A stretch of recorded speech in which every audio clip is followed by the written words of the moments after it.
The European Foundation Centre is in dialogue with Sibongile Mkhabela, Chief Executive of Nelson Mandela's Children's Hospital. She's in Philanthropy House today to talk about international development aid.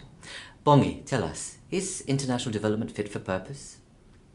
Well, this is a very complex question, whether it's fit for purpose or not. I think we all understand that at the moment it's not, that there's a lot of improvement that we all need to make, not only those who give aid, but also those who receive aid. So as it stands right now, it needs to transform. I don't think it's too far off. I think it's possible. What's your key messages to the donor community to improve things and make it fit for purpose? Let's not lose the opportunity. We have an ideal opportunity. We have an environment that's conducive. We have funding that's available. We have the intellectual capacity of all of us. I mean, the donor community has learned a lot about many things.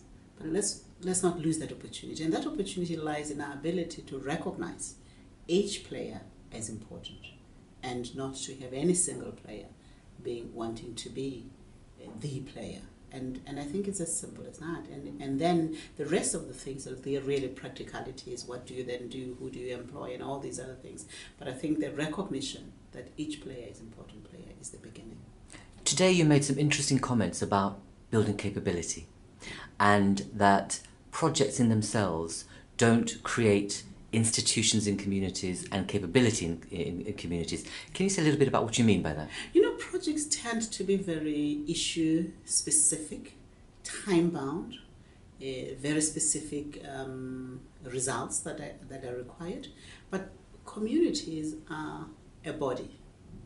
Like anybody, it's like you are sick and your whole body is sick, and all what you want to do is to deal with your foot instead of probably taking vitamin tablets and strengthening your entire body. That's what I'm talking about. We need to build the institutions that will prevent the headache from happening. The institutions that will enable communities not only to survive, that's not good enough. We need people to excel. We need people to chase after their own dreams, aspirations. We need their dignity restored. And once we restore the dignity, then people begin to dream a different society. What are we all doing here today? We're really about creating the world we want our children to inherit. As it stands, I don't think we're there yet. What's your message to development workers? To my colleagues in the development industry, it's not about the money. It's about your mission. It's about why you exist. Do walk away from funding if you need to, but don't walk away from that table before you have expressed yourself and why it's important. What you're doing is important. If you need to walk away, however, do walk away.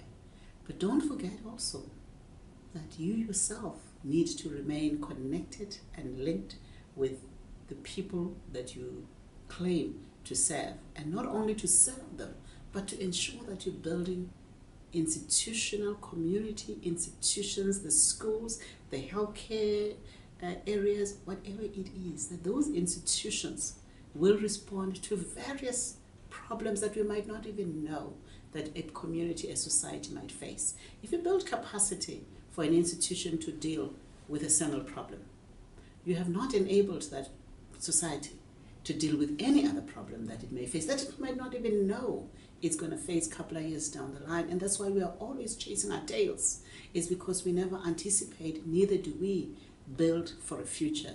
We're dealing with problems, whether we're calling them charity or we're calling them development. In essence, we are really just putting sophisticated bandages. They might have changed from, the old bandage. It looks a little bit different, but the reality, and we call it differently, does not make it different because we call it different. So to my colleagues, I really would like us to get onto that table, make sure that development finance is applied to do what it needs to do, but also that we build the necessary relationships, connectedness, and institutional capability within the institutions that we serve. My final question, Bongi. Imagine it's the G8 summit, and you've been given the opportunity to speak to the world's most powerful men. What would you say to them about development aid? Well, I'll probably say one is problematic that they're men. But really what needs to be said, again, is what I've said, is let's envision a different society. That they can't sit there and help us to be who we are today. They have a responsibility to envision a world where we can unleash the endless human capability and capacity that lies in every child. That the children who are allowed to die because they come from poor backgrounds might indeed have been our Martin Luthers and our Nelson Mandelas. We don't know. So we really are wasteful. Whilst we talk about money, we're wasteful on human resources. I would ask them to focus on human resources and see every individual as someone who could produce value in society. I think that's all I would want to say, because I wouldn't want to get to mechanisms. I think I would want to sit with the principles and the values of what we're doing, and probably the vision of what we're trying to do. Because I'll probably have 1 minute only. Sibongile Mkhabela, thank you very much for being in dialogue with the European Foundation Centre. Thank you. I've appreciated the opportunity to explore facts and points with colleagues. Thank you.